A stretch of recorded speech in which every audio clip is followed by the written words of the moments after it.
Manorama group, जो सोचता है वो करता है। नमस्कार, आप देख रहे हैं न्यूज हाट। मैं हूं कुमोद कुमार। दिल्ली में हर दिन राजनीतिक घटनाएं लगातार हो रही है। आखिर दिल्ली में हो क्या रहा है? दिल्ली में आम आदमी पार्टी, कांग्रेस और बीजेपी एक दूसरे पर हमलावर है। आज जो है कांग्रेस की जो है औपचारिक घोषणाएं हो चुकी है। कांग्रेस के ऑलरेडी 2 लिस्ट आ चुकी है। उसमें 47 उम्मीदवारों के नाम है। 47 उम्मीदवारों में नाम जो है उसमें नहीं है वो अलका लांबा का है, जो महिला कांग्रेस की राष्ट्र अध्यक्षा भी है। ये कहा जा रहा है कि अलका लांबा जो है आतिशी मार्लेना के खिलाफ कालकाजी विधानसभा से चुनाव लड़ सकती है और अलका लांबा के नाम पर जो है कांग्रेस ने मोहर भी लगा दी है। कल ही सीईसी की बैठक हुई है, उसमें अलका लांबा का जो है नाम आया है और कहा जा रहा है कि लगभग तय हो चुका है कि तीसरी लिस्ट में जो है अलका लांबा कालकाजी विधानसभा से चुनाव जो है लड़ेगी। कहा यह भी जा रहा है कि जिस तरीके से अरविंद केजरीवाल लगातार भाजपा पर हमलावर है, वो कह रहे हैं कि बीजेपी के इशारे पर जो है कांग्रेस लगातार कहीं ना कहीं आम आदमी पार्टी को हराने के लिए लिस्ट जो है जारी कर रही है। ये बीजेपी वाले जो है कहीं ना कहीं कांग्रेस के उम्मीदवार को जो है करोड़ों रुपये दे रहे हैं। आज ही जो सोमनाथ भारती है, मालवीय नगर से विधायक, उन्होंने आरोप लगाया है कि मालवीय नगर के जो कांग्रेस उम्मीदवार हैं उनको 2.25 करोड़ के आसपास जो है भाजपा के लोगों ने दिया है चुनाव लड़ने के लिए आम आदमी पार्टी के खिलाफ। ये कहीं ना कहीं दिल्ली में लगातार जो है आम आदमी पार्टी, कांग्रेस और भाजपा एक दूसरे पर जो है लगातार हमला कर रही है।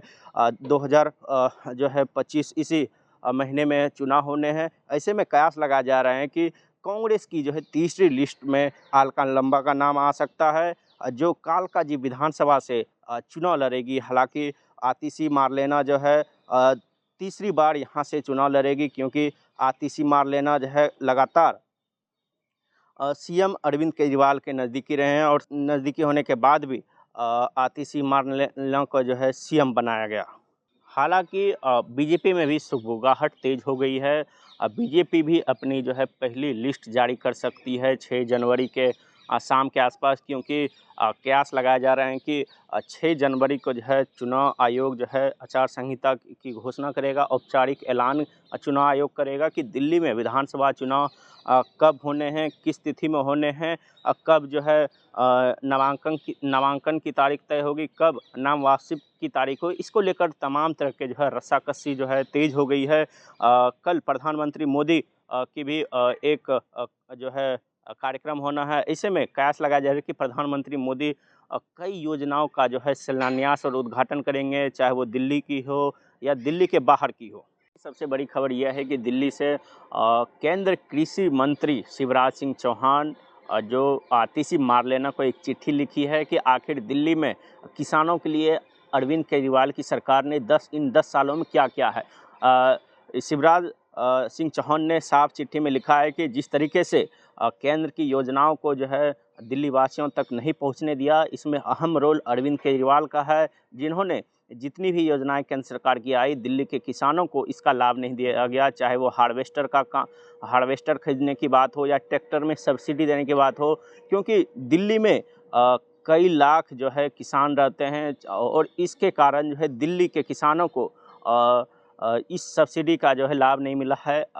शिवराज सिंह चौहान ने साफ पत्र में लिखा है कि क्यों नहीं इन 10 सालों में दिल्ली के किसानों को लाभ मिला है। चूँकि अरविंद केजरीवाल लगातार कई घोषणाएं कर रहे हैं, चाहे महिला सम्मान योजना की बात हो, संजीवनी योजना की बात हो, चाहे वो पुजारी ग्रंथि योजना की बात हो, लगातार कई अलग अलग समाज के लोगों को जो है योजनाओं के बारे में लाभ पहुंचाने की बात कर रहे हैं। आखिर किसानों की बात कब करेंगे? इसके जवाब में आतिशी मार्लेना ने जवाब दिया है कि पंजाब में कई सालों से किसान जो है धरने पे बैठे हैं, क्या मोदी सरकार ने उनके लिए कोई योजनाएं लाएं?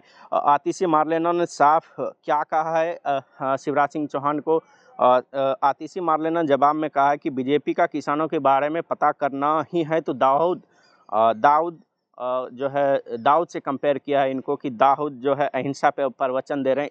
मतलब दाऊद इब्राहिम अहिंसा पे प्रवचन दे रहे हैं, उसके बराबर जो है बीजेपी ये कर रही है। और इसके जवाब में ये भी कहा है कि जितना बुरा हाल बीजेपी की सरकार में किसानों का हुआ है, उतना किसी भी सरकार में नहीं हुआ है। पंजाब में लगातार जो है किसान आमरण अनशन पर बैठे हैं। क्या बीजेपी सरकार इसकी सूध लेने की कोशिश की और क्या बीजेपी राज में किसानों को फ़ायदा मिला? लगातार किसान जो है आत्महत्या कर रहे हैं, रोज़ लाठियाँ बरसाई जाए, इसको लेकर भी तमाम तरह की जो है राजनीतियाँ गरमा गई है। आतिशी मारलेना ने जवाब दिया है शिवराज सिंह चौहान को और शिवराज सिंह चौहान ने भी तीखे सवाल किए हैं आतिशी मारलेना से और अरविंद केजरीवाल सरकार से। आखिर इन 10 सालों में किसानों को कोई योजनाओं का लाभ जो है क्यों नहीं दिया गया, क्यों वंचित रखा गया? क्योंकि दिल्ली में इसी महीने में चुनाव होने हैं, इसको लेकर जो है राजनीतिक पारा हाई है। कहीं न कहीं देखा जा रहा है कि अलग-अलग पार्टियां एक दूसरे को जो है एक दूसरे के ऊपर जो हमला कर रही है और जो महिला वोटर है, चाहे वो किसान वोटर है, चाहे वो अलग-अलग कम्युनिटी के वोटर है, उसे लुभाने के लिए कहीं न कहीं अलग-अलग योजनाएं को आगे लाने की कोशिश कर रही है। तीसरी बड़ी खबर यह है कि दिल्ली में लगातार जो है आम आदमी पार्टी के मुखिया अरविंद केजरीवाल फर्जी वोटरों को लेकर लगातार जो है बीजेपी पर हमलावर है और अरविंद केजरीवाल साफ कर रहे हैं कि बीजेपी पूर्वांचलियों का वोटर जो है वोटर लिस्ट से कटवाने का काम कर रही है। वो लगातार जो है अरविंद केजरीवाल को हराने की कोशिश कर रही है। लेकिन हम चुनाव आयोग से हम शिकायत कर चुके हैं, ये जनतंत्र की हत्या है। इसके जवाब में बीजेपी ने साफ हमला किया है। बीजेपी ने साफ कहा है कि अरविंद केजरीवाल बांग्लादेशी रोहिंग्या मुसलमान को आगे लाकर वो दिल्ली की सत्ता पर कब्जा फिर से करना चाहती है, क्योंकि अगले 10 सालों में जिस तरीके से उन्होंने, चाहे यमुना की सफाई की बात हो, चाहे वो जल बोर्ड घोटाले की बात हो, अलग-अलग योजनाओं में घोटाले किए हैं और अलग-अलग लोगों को मुफ्त में रेवड़ियाँ दी है। इसको लेकर भी कहीं न कहीं बीजेपी फ्रंट फुट पे खेलने की कोशिश कर रही है। आज दिल्ली पुलिस ने भी कई बांग्लादेशी मुसलमानों को गिरफ्तार किया है, जिन्हें अवैध तरीके से वोटर लिस्ट में नाम जोड़े गए, चाहे आधार कार्ड हो या पैन कार्ड हो। कई दिल्ली पुलिस के पास जो है अहम दस्तावेज मिले हैं। कहीं न कहीं साफ दर्शाता है कि आम आदमी पार्टी और बीजेपी एक दूसरे पर जो है तीखी बहस जो है शुरू हो गई है। ये कहा जा रहा है कि जिस तरीके से दिल्ली में राजनीति हो रही है, ये कहा जा रहा है कि कहीं न कहीं बीजेपी सबसे पहले बांग्लादेशी मुसलमानों को जो है यहाँ से भगाने की बात कर रहे हैं। लेकिन लगातार अरविंद केजरीवाल कह रहे हैं कि वो बांग्लादेशी मुसलमान नहीं है, वो जो है लगातार बीजेपी वाले पूर्वांचलियों के वोट बैंक काटने की कोशिश कर रही है। लगातार ये कहा जा रहा है कि पूर्वांचल के लोग लगभग 3-4 दशक से दिल्ली में रह रहे हैं। पूर्वांचल के लोग जो है बीजेपी को वोट नहीं देते हैं, इसीलिए पूर्वांचलियों के वोट बैंक जो है कटवाने का काम कर रही है। चौथी खबर जो है बिहार से जुड़ी है। चौथी खबर इसलिए महत्वपूर्ण है क्योंकि बिहार की राजनीति में लालू प्रसाद का एक बयान जो है भूचाल ला दिया है। लालू प्रसाद का आज एक ही बयान आया है। उन्होंने साफ कहा है कि नीतीश कुमार हमारे साथ आ जाएं, जितने भी गलतियां हुई है वो हम माफ़ कर देंगे। नीतीश कुमार हमारे भाई हैं और हम एक साथ मिलकर जो है बिहार को आगे बढ़ाना चाहते हैं। चूँकि लालू प्रसाद का बयान आता है, एक निजी चैनल के माध्यम से उन्होंने एक बयान दिया है कि लालू प्रसाद ने साफ कहा है कि जिस तरीके से बिहार में एनडीए की सरकार चल रही है, मोदी सरकार चल रही है, वो गरीब, वंचितों और आदिवासियों और कहीं न कहीं अल्पसंख्यकों का जो है दमन कर रही। लालू प्रसाद लगातार जो है एनडीए पर हमलावर है। वो कह रही है कि नीतीश कुमार यदि हमारे साथ आते हैं तो हम उन्हें माफ़ कर देंगे और हम हंसते-हंसते गले लगा लेंगे। इसके जवाब में नीतीश कुमार ने जब मीडिया के सवालों का जवाब दे रहे थे तो उन्होंने साफ चुप्पी साध ली है। आखिर चुप्पी साधने के कई मायने हैं। नीतीश कुमार जब भी पाला बदलते रहे, उनका इतिहास रहा है कि जिस तरीके से उनका ट्रैक रिकॉर्ड रहा है, वो कहीं न कहीं चुप्पी साध लेते हैं।